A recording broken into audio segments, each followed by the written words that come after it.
morning, CMS families. Thank you for joining us for today's Family Academy Coffee Chat. Get in the game with CMS.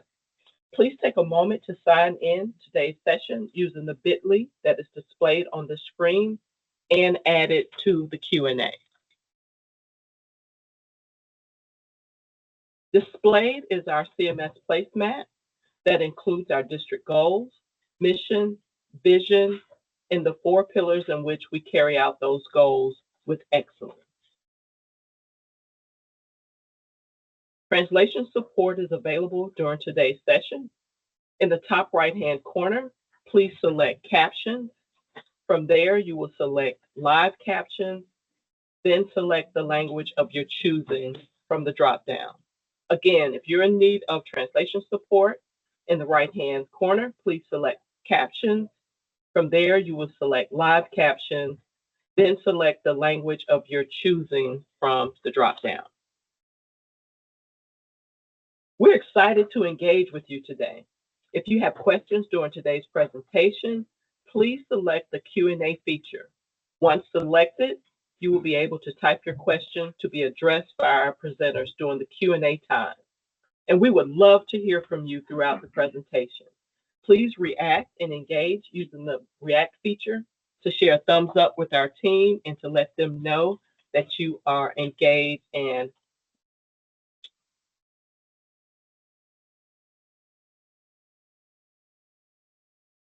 families. If you would like to review today's session or previous Family Academy sessions, please visit CMS Family Academy. And to explore up-to-date learning resources in a one-stop shop, we invite you to visit the CMS Family Portal. This resource is available to all families. No login is required. Our agenda for today will cover student placement, transportation, school nutrition, and immunization. And at this time, I'm pleased to introduce Kayla McAdoo, Director of Student Placement. Good morning, everyone. As mentioned, I'm Kayla McAdoo. I'm the Director of Student Placement, here to provide you some insight on student placement's functions. For the 26-27 school year, student placement is going over the following processes. But before that, we are located at 1901 Herbert Spall Lane at the Bishop Spall Administrative Center if you ever need to come see us.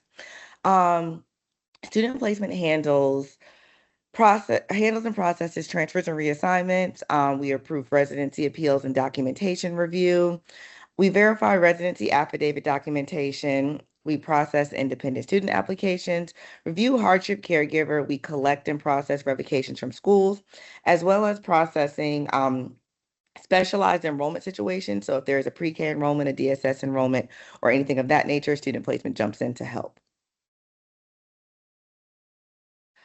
One of our biggest things that we assist with this residency affidavit process. So we have quite a few times where families cannot furnish the appropriate documentation or residency proofs to enroll in Charlotte-Mecklenburg schools, and that's where this process comes into play.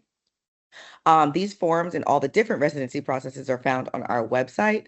But if a family couldn't, if you're living with someone or something of that nature, you would provide their lease and 2 proofs of documents in their name, and student placement would help process this.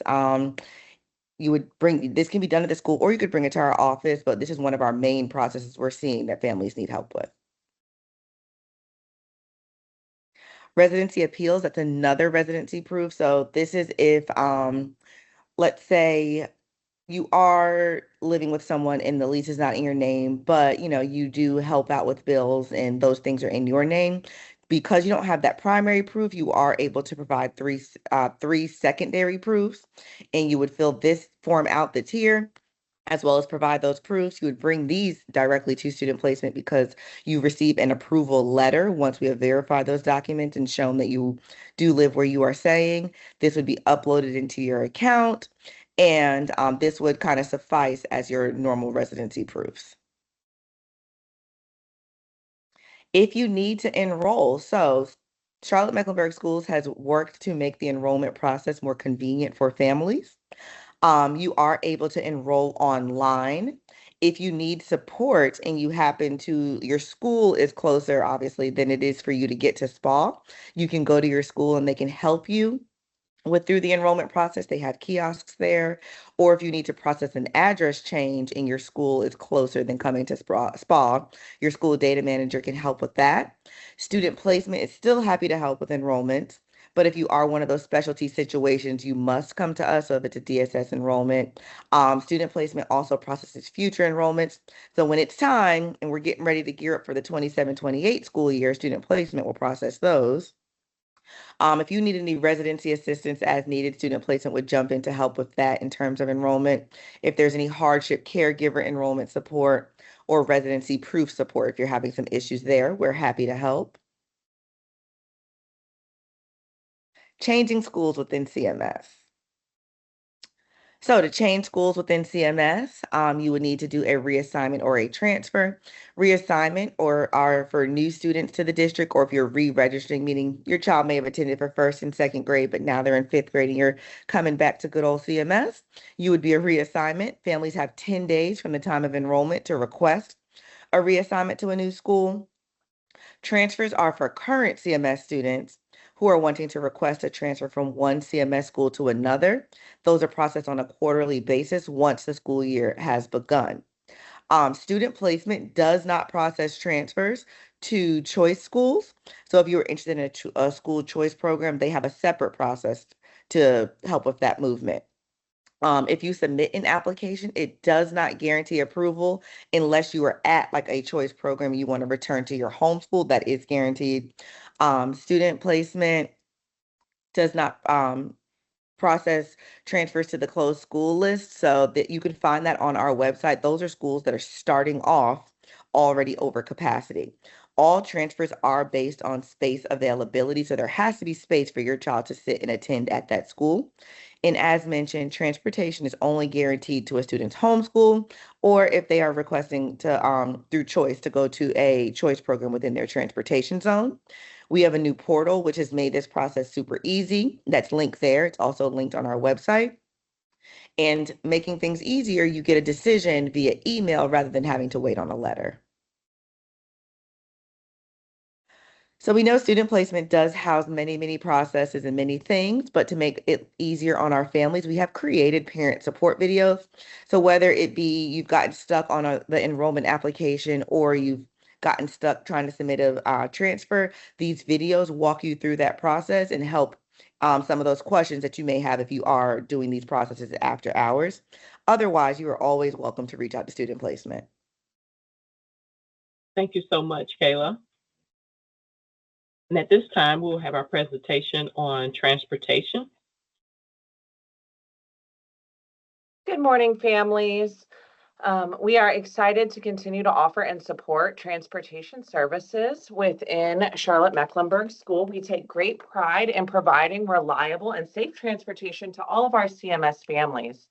Our fabulous transportation department does employ more than 1,200 staff members to ensure that we have safe and effective student transportation across Charlotte-Mecklenburg schools. There are some key timelines that we want to ensure that our families are aware of to ensure that they have a guaranteed stop within Charlotte-Mecklenburg schools for transportation. We do have our intent to ride request that is open, and we are asking that all families complete this information. The first timeline date has passed, but we are currently in the current window for eligible students who may have moved, have updates in Infinite Campus. So if you complete the intent to ride request, you will be guaranteed a bus by Wednesday afternoon of August 26th. That is the second day of school. Priority is given to our home to school routes, meaning that the school bus is delivering our students to their home bus stop. Alternative and daycare stop request might take additional weeks to set up, but that is a request that can be put in through our CMS transportation website.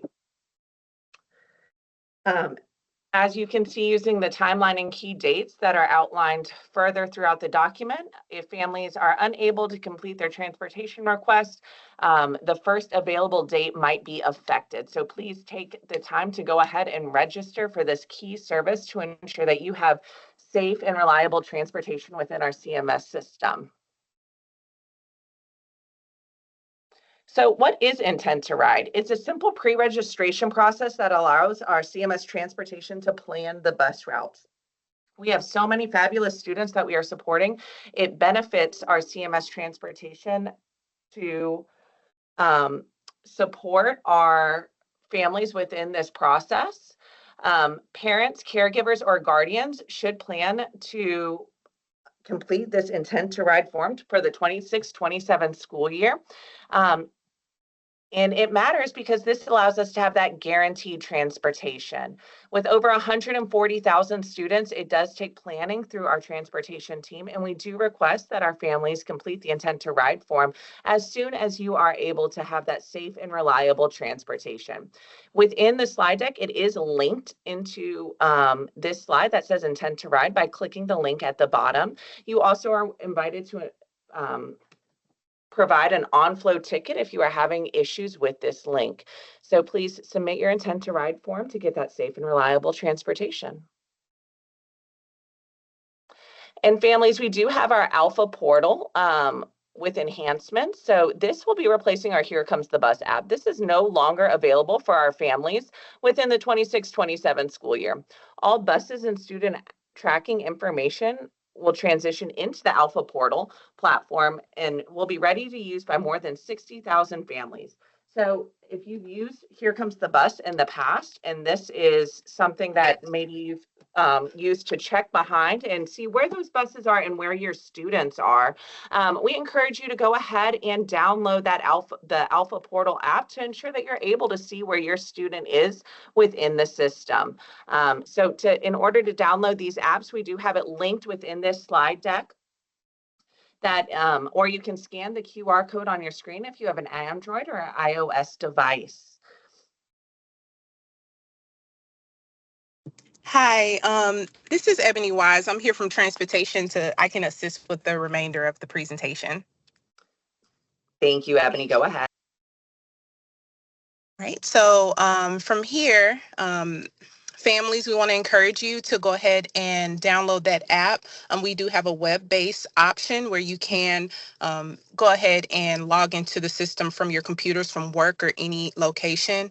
We want to make you aware that though you have registered for school, bus information won't be available until August 18th, and that's for all families. So that information in the Alpha portal, you'll be able to see that at that date. You'll be able to see the stop information, the bus that's assigned, as well as the AM and PM. So if you have any questions about that at that time, then we can address those.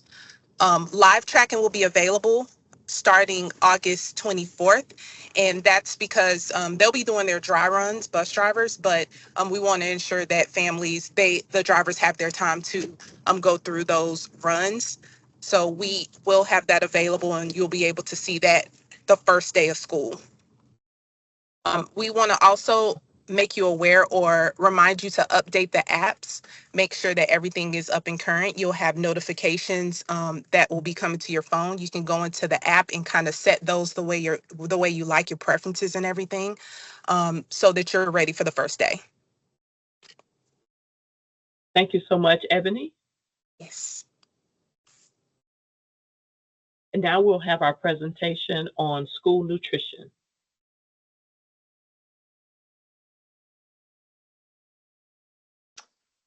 Good morning, families. We are very proud of the services that we are able to provide during our through our school nutrition services. All of our CMS students in schools do receive breakfast at no charge to their students. Breakfast is served even when a bus arrives late. So we know that it is important and valuable for our students to have a full belly so that they are able to focus on learning. So breakfast is a daily support provided. We do also offer lunch in all of our CMS schools and under what is called the Community eligibility provisions program. Through our National School Lunch Program, 115 of our schools serve lunch to all students attending at no charge. No paperwork is required if you are at a CEP school, and the list of CEP schools for those free lunch opportunities can be found on the link within today's slide deck. Students that are attending a non-CEP school will need to complete a meal application to be considered for free or reduced lunch benefits. The application is available within the CMS website, and select departments. Operations and school nutrition is where you would be able to find that within our CMS platforms. So if you are in attendance at one of those non-CEP schools, the prices of our lunches for our pre-K students are $2.60. For our elementary and middle school students, it is $2.85. Our high school students have a lunch price of $3.10 per meal. And if you are an adult, maybe attending to enjoy lunch with your student, there are a la carte options where you can purchase lunch at your own expense. And so what makes a meal? We know that it is important for our students to have a safe and nutritious meal for breakfast and lunch. So each breakfast will consist of an entree made of whole grains and or proteins. Students will be provided with a milk of reduced or fat-free options, and each student will have the choice of a fruit or a fruit juice. There is a limit of one per meal within our breakfast options. So students can have either an entree, a milk, and a fruit, or an entree, a milk, and a fruit juice. And for lunch, we ensure that our students have a complete lunch that includes at least 3 items, which will include at least 1 serving of fruits or vegetables. These are not, if they do not select all items, they would be charged a la carte pricing. Our lunches consist of an offering of a protein, at least 2 vegetable servings, 1 to 2 servings of fruit for their selection, including a whole grain and a reduced fat or fat-free milk option. And so how to get set up, or you maybe want to see what those menus are. We do have under our CMS website, as you will see a taskbar on the front of all school pages or the CMS homepage, you can select meals, then select your student's school, and then select the menu that you are looking for. So you can easily identify the lunch or breakfast offerings per day. And within the CMS menu, you'll see the variety of options that are provided to our students. So our school nutrition team does provide a robust offering of variety. So that might look like a pizza or a manager's choice entree. There's also opportunities to meet the school health needs of students that might have certain health restrictions, such as a yogurt bag or hummus for our vegetarian students, or students using wow butter if we maybe have a peanut allergy. To ensure that your students' nutrition information is up to date, make sure that your school is aware and they have marked any of those health needs within their accounts. For more information on this, please contact your school's front office to ensure that you have the most up-to-date information for your students' unique needs within their lunch accounts. And as shared, those students who need those accommodations for those special diets, you are welcome to contact your child's school. There's also a form that can be completed that is linked within this presentation using the CMS website. Once that form has been provided to the school, it will be added into your student's account. And then as we're thinking about back to school, take a moment to review that menu with your students.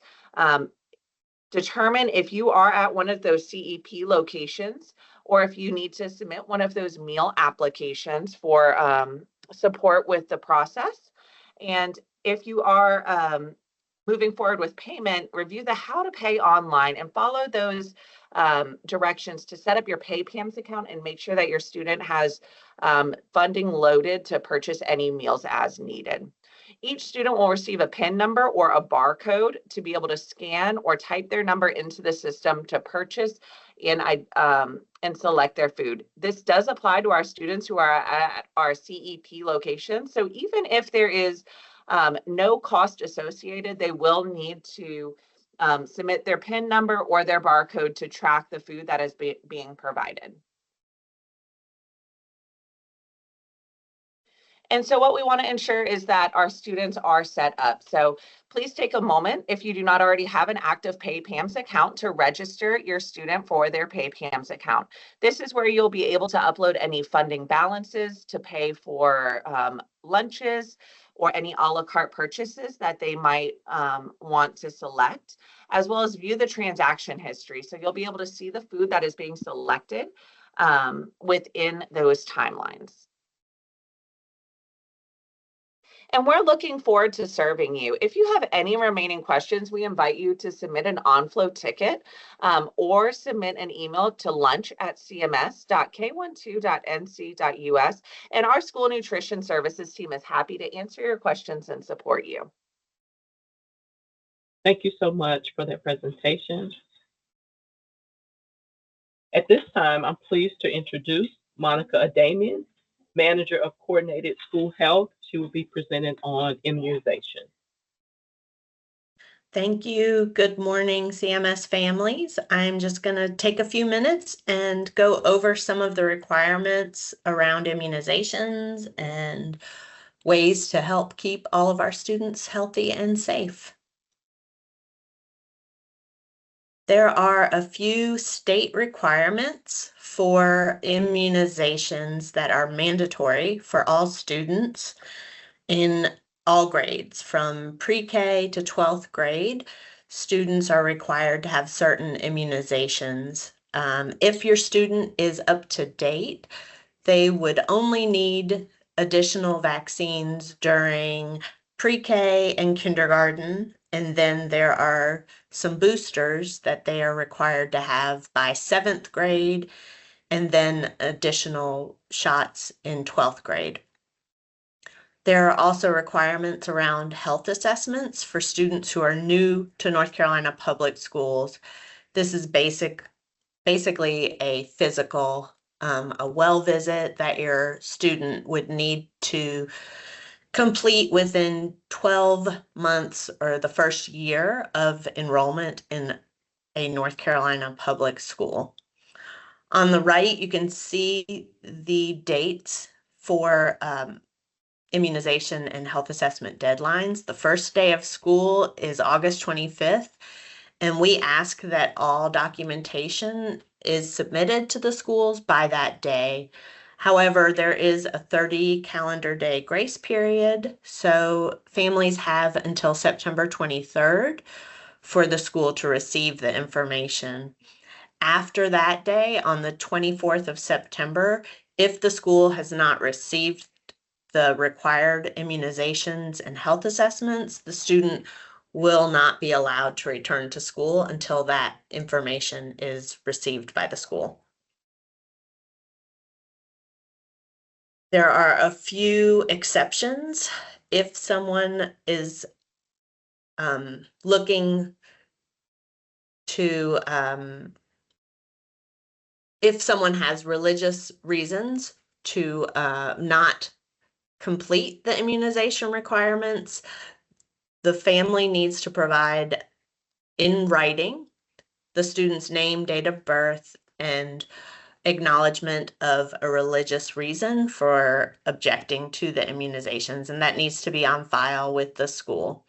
The only other exemption is a medical exemption that a doctor's office must complete for the family, and there are specific documents the doctor needs to complete around a medical exemption.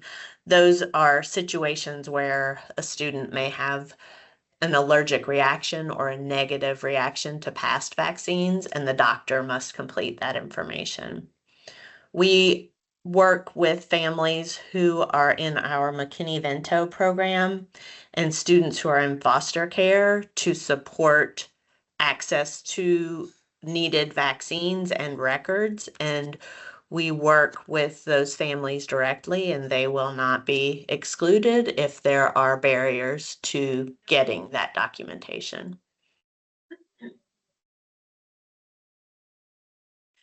So when a family registers or enrolls their student at CMS, there are some opportunities to acknowledge receipt of information about immunization requirements. If a family is completing the forms in the parent portal for Infinite Campus, there's a direct acknowledgement there, as well as an opportunity to upload the records directly into Infinite Campus. Another option, families can bring a hard copy to the school. If your student is vaccinated in North Carolina and your doctor's office uploads the vaccines into the North Carolina immunization registry, our school nurses have access to that registry and can directly pull those records.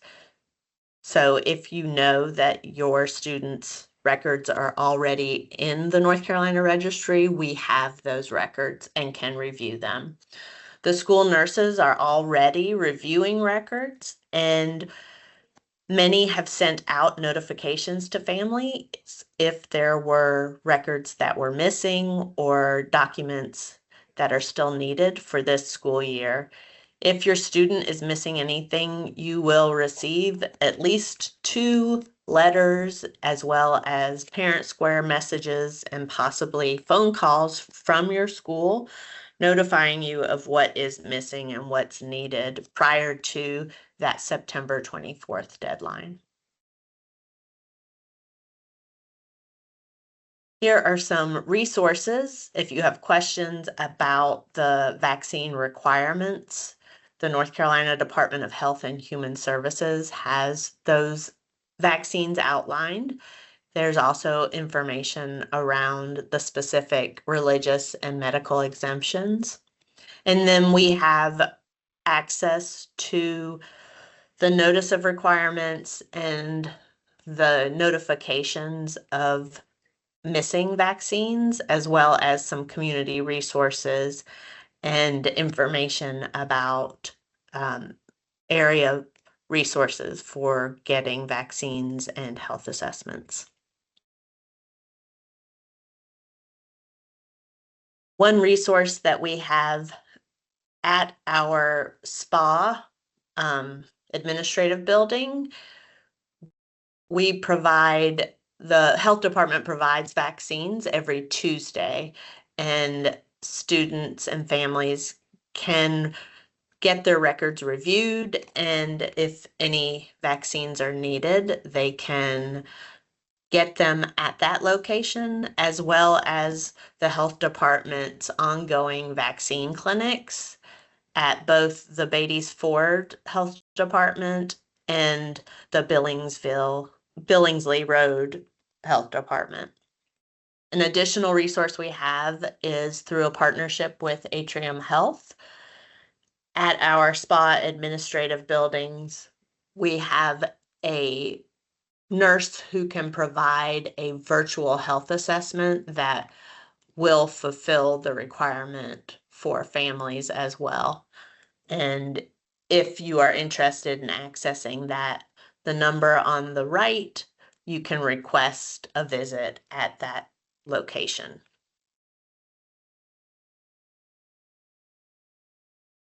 Thank you so much, Monica, and thank you to all of our presenters for sharing such valuable information with our families. And families, if you have any questions, please add them to the Q&A section at this time.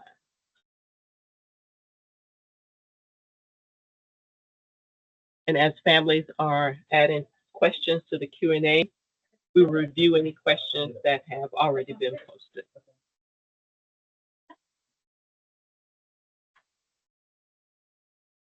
There are no questions at this time. Yes, we do have questions in our Q&A. Thank you so much, families.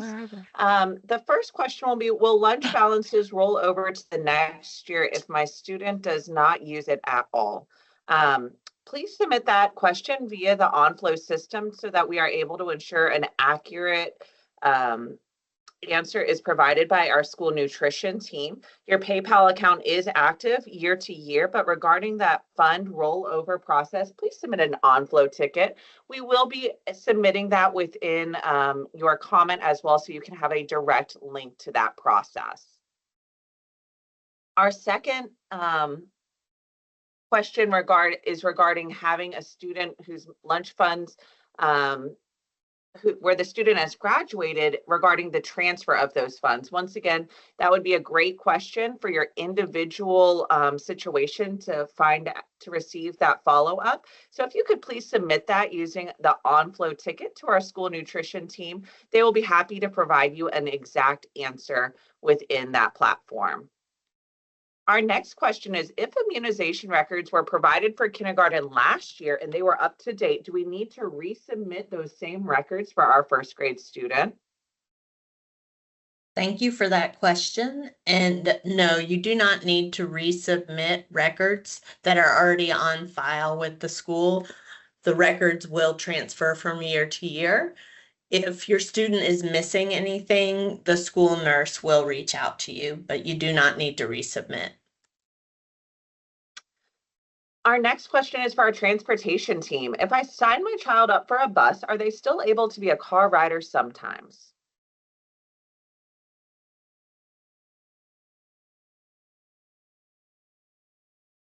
The answer to that question is yes. If you are signed up with a bus assignment, you are still able to be a car rider. Please contact your child's school to have a clear understanding of the exact process for how you should be informing your school that your child would need to be a car rider instead of a bus rider. Each school has a clear system for that process, so please check in with your school, make them aware of your situation in your child's school for any timelines that they might need to know. Sometimes they request that information by 12 p.m. that day or 2 p.m. that day, depending on their dismissal procedures. For your infinite campus questions, please submit an on-flow ticket. This will allow us to address your individual needs. We do have that link added under your comment as well. Regarding student registration, do I need to register for CMS every year or just their first year of enrollment? So students would only need to register their first year, as long as you make no changes like unenrolling or enrolling in another county that would request records, because that would unenroll your child. Thank you. For our transportation team, I filled out an intent to ride form. However, my child will be going to a private after school that provides its transportation from CMS to after school. The intent to ride form does not give me a place to add this information. How will my child's school know where he needs to go at the end of the day?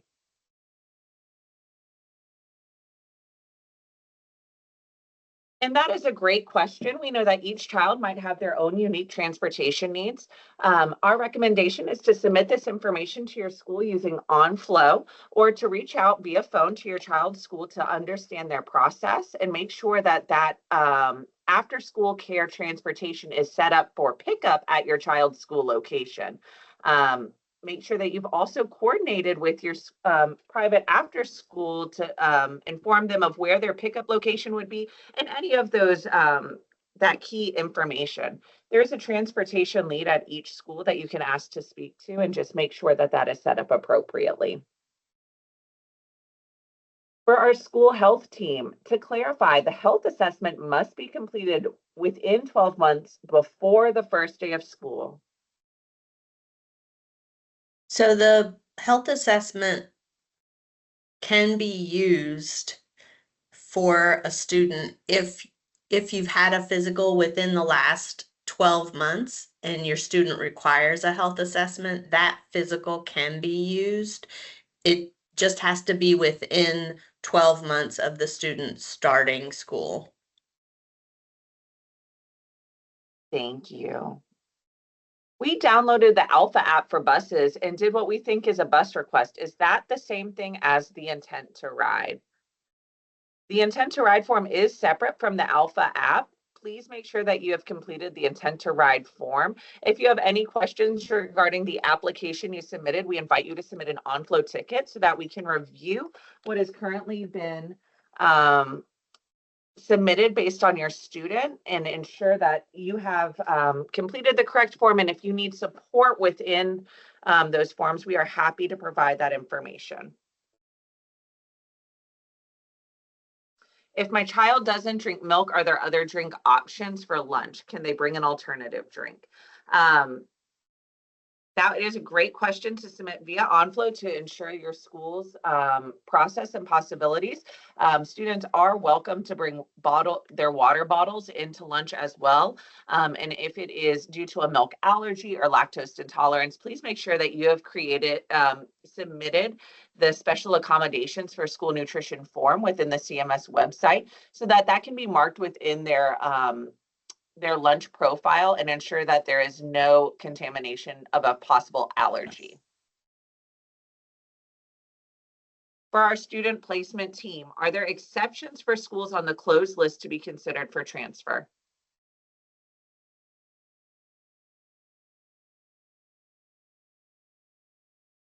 I'm so sorry, my computer cut out. Can you read that one more time? Yes, ma'am. Are there exceptions for schools on the closed list to be considered for a transfer?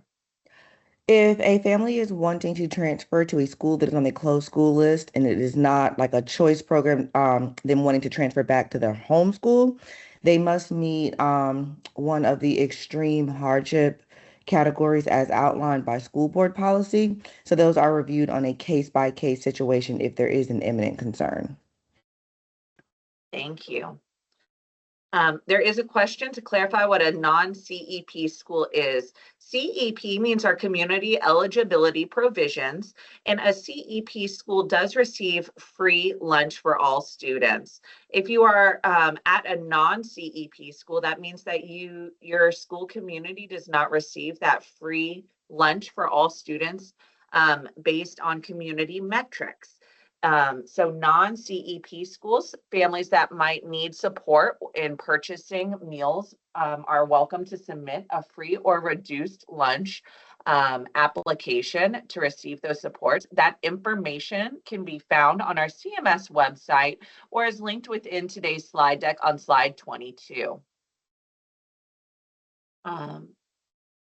For our school health team, where can I upload vaccination records because registration forms were already submitted online?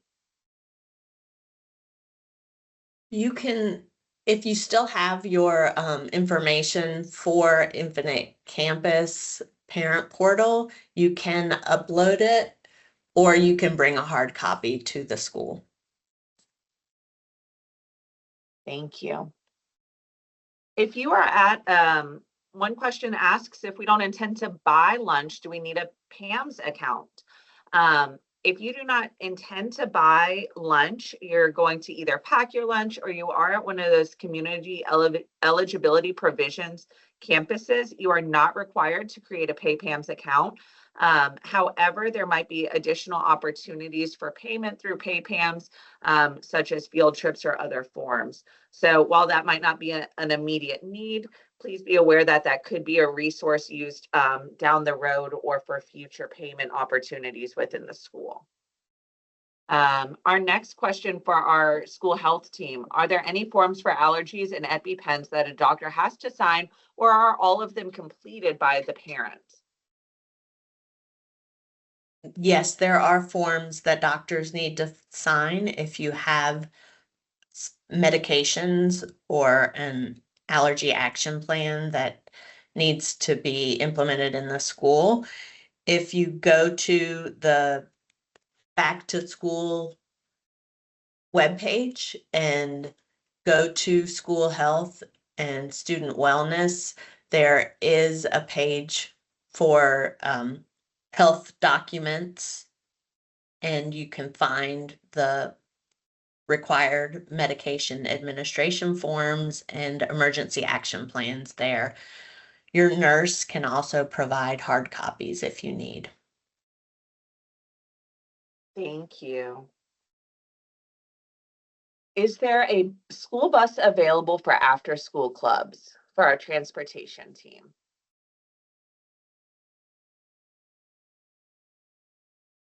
Commonly, after school clubs or after school enrichment opportunities are based on a parent pickup schedule.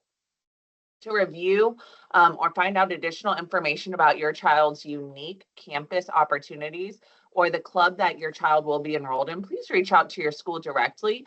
You're welcome to submit an on-flow ticket using the link that's been provided within the Q&A, or we invite you to reach out to the sponsor of the club, whichever member of staff would be leading that club, to confirm the pickup opportunities. How do I access the intent to ride application? I have already completed the Alpha Portal request. I will add the link to the intent to ride within the Q&A for you. It is also available within our within the CMS website, and it has been added to the top comment under Alpha Portal. It is cmsnc.alphaportal.app. For that intent to ride.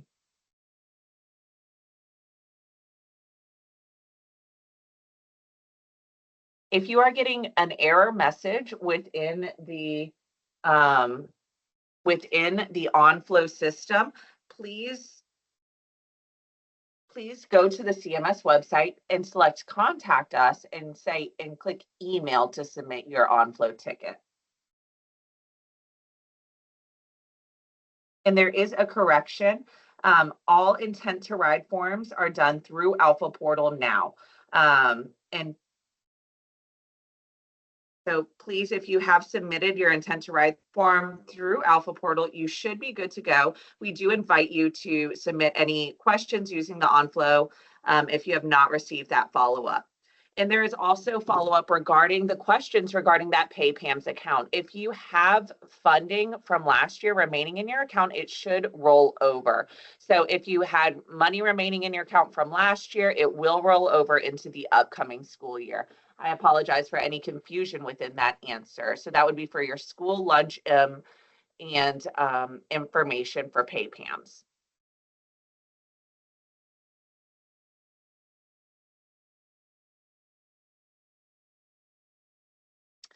If you have completed your request to ride form and it says that it is completed, you may not have that bus information yet. It will be provided closer to the first day of school and will also be uploaded into your Alpha Portal application. If you have any questions on your specific student, you are welcome to reach out via OnFlow or connect at your child's open house, and they should have that information provided at that time. If you filled out an intent to ride form last year in the spring semester for the 26-27 school year, you do not need to fill out a new form. However, if you filled it out for transportation last year, this is a form that is requested each year.